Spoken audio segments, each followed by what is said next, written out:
100%. ఎందుకంటే ఈవేళ మీడియా చాలా ప్రాధాన్యత కలిగినటువంటిది.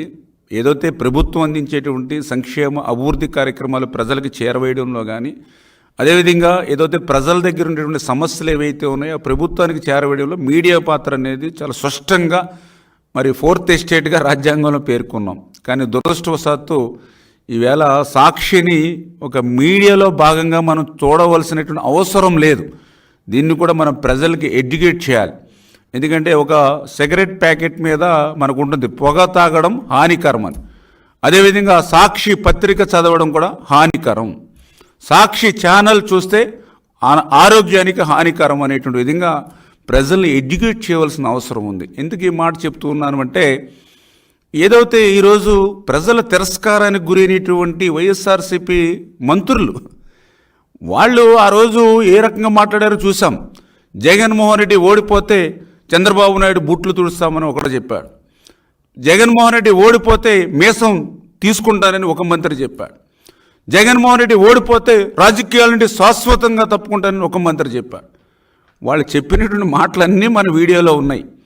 కానీ అవన్నీ మళ్ళీ గాలి కుదిలేసి మళ్ళీ ఈవేళ తగుదునమ్మా అని చెప్పి మీడియా దగ్గర కూర్చుని మళ్ళీ అబద్ధాలు అసత్యాలు మళ్ళీ ఈరోజు మళ్ళీ ప్రజలకి ప్రచారం చేస్తూ ఉన్నారు. అవి ఏదైతే అటువంటి అవినీతి పుట్టుకలో పుట్టినటువంటి సాక్షి ఏదైతే వాళ్ళ కరపత్రిక ఏదైతే ఉందో దాని ద్వారా మళ్ళీ విష ప్రచారం చిమ్మేటువంటి పరిస్థితి ఏదైతే ఉందో ఖచ్చితంగా వాళ్ళ మీద ప్రెస్ కౌన్సిల్కి బాధ్యతాయుతమైనటువంటి మీడియా నుంచి ఏదైతే ఈ యొక్క సాక్షి పత్రిక ఇటువంటి అబద్ధాలు చెప్తూ ఉందో దాన్ని ఖచ్చితంగా దాని మీద కంప్లైంట్ చేయడం జరుగుతుంది.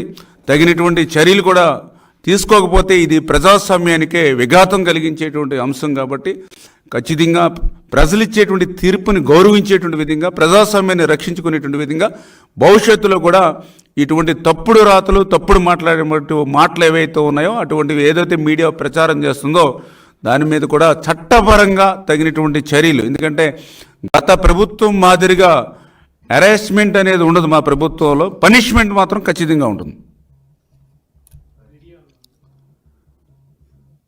ఆ వీడియోస్ ఒకసారి ఏదైతే భారతిరెడ్డి గారు మరి ఏదైతే వీడియో ఆ రోజు ఇద్దరికి ఇస్తానని చెప్పి ఏదైతే 30,000 రూపాయలు ఇస్తానని ఏదైతే మాట్లాడారో మరి ఈ మంత్రులు ఎవరైతే మాజీ మంత్రులు ఎవరైతే ఉన్నారో మరి సిగ్గు లేకుండా ఏవైతే మాట్లాడుతున్నారో ఒక్కసారి మీ ఏదైతే మీ మాజీ ముఖ్యమంత్రి గారు సతీమణి ఏం మాట్లాడిందో ఒక్కసారి మీరే వినండి. 15,000 ఇద్దరు బిడ్డలను బడికి పంపితే 30,000 తల్లికి సంవత్సరానికి.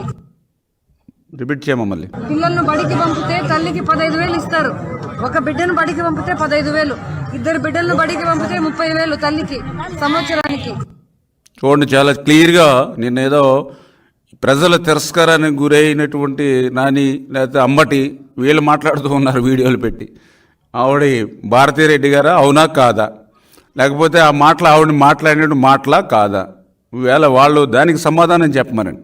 అంటే 5 సంవత్సరాల్లో మీరు ఇచ్చినటువంటి మాటను ఏ రకంగా ఎగ్గొట్టి మోసం దగా చేశారు. మేము కూడా తల్లికి వందనం ఇస్తామని చెప్పాము, ఇద్దరు కానీ ఎంతమంది ఉంటే అంతమందికి. మేము వచ్చింది 30 రోజులే, మాకు ఇంకా సమయం ఉంది. ఈ సమయంలో విధి విధానాలు రూపొందించుకుని మేము అమలు చేసుకుంటాం. ఈ లోపుగానే తల్లికి వందనంగా మంగళం అని ఎట్లా మాట్లాడగలుగుతారు? 5 సంవత్సరాలు మీకు ఏదైతే 2019, 2024 మీకు ఇచ్చినటువంటి ఆ పీరియడ్ని మీరు చెప్పినటువంటి మాట అమలు చేశారా? మరి అట్లా ఎగ్గొట్టినటువంటి వాళ్ళు మా గురించి మాట్లాడేటువంటి అర్హత ఎక్కడ ఉంది? దయవుంచి అందరూ కూడా ఆలోచన చేయమని అడుగుతూ ఉన్నాం.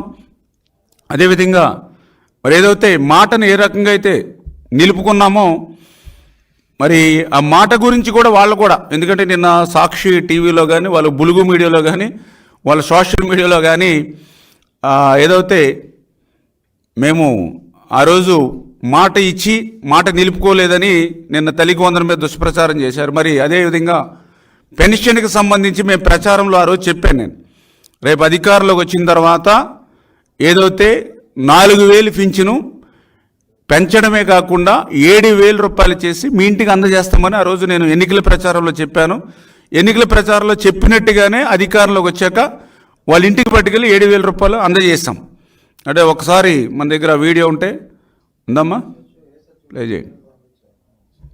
అదేవిధంగా 3,000 రూపాయలు ఏదైతే మరి దివ్యాంగులు పింఛన్ ఏదైతే ఉందో ఆ 3,000 రూపాయలు కూడా 6,000 రూపాయలకి పెంచి మీ ఇంటికి పట్టుకెళ్ళి ఇస్తామని చెప్పి నేను ఆ రోజు ఎన్నికల ప్రచారంలో చెప్పాం. ఏదైతే మేనిఫెస్టో ప్రకారం దాన్ని కూడా ఆ రోజు 6,000 రూపాయలు పెంచి మనం ఇచ్చాం. అంటే ఈ వీడియోస్ వాళ్ళకి కనిపించవు.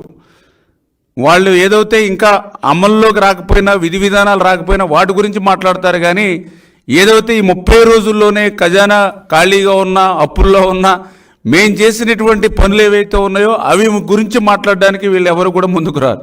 రేపొద్దున మనకి జూలై నుంచి మన ఇంటికాడ ఇస్తారు, మన ప్రభుత్వం వస్తుంది, ఇంటి దగ్గరే పట్టుకొచ్చి 7,000 ఇస్తారు. 4,000 ప్లస్ 3,000 7,000 ఇంటికి పట్టుకొచ్చిస్తానని ఆ రోజు చెప్పాం. చంద్రబాబు నాయుడు గారు, పవన్ కళ్యాణ్ గారు ఏదైతే హామీ ఇచ్చారో హామీని నేను ప్రచారం చేశాం.